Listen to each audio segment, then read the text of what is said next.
Ilog. Magagata tayong pako. Yan, pako. Mangunguha tayo ng pako. Yan, talbos na talbos ang mga pako. Luto tayo ng pako. Ito, daming pako na panguha natin sa ilog. Fresh na fresh. Gataan natin yan. Saugan natin ng tinapa.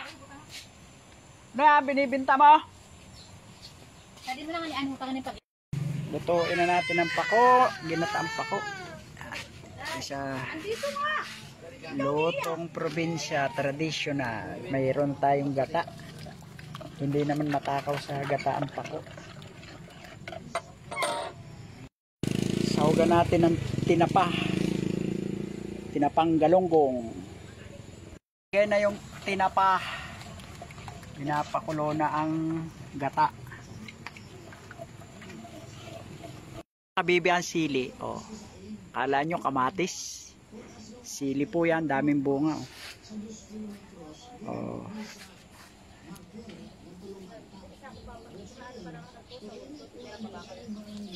Dami.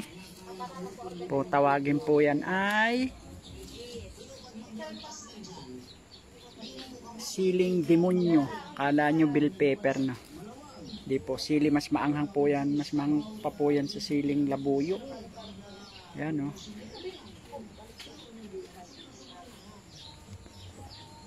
Siling demonyo. Parang labuyo. Ang dami. Ito pa o. Kita mo kung niluluwasan, sasabi na yung tani ko.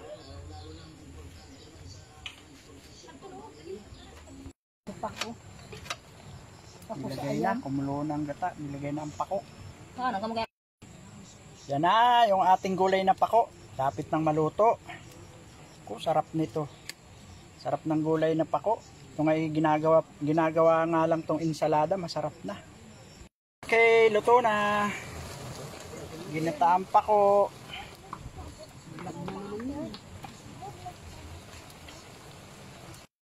Ito na yung ating gulay na pako. Luto na. Yan, ilagyan na rin natin ng siling demonyo, labuyo. Anghang yan, mas maanghang pa yun sa siling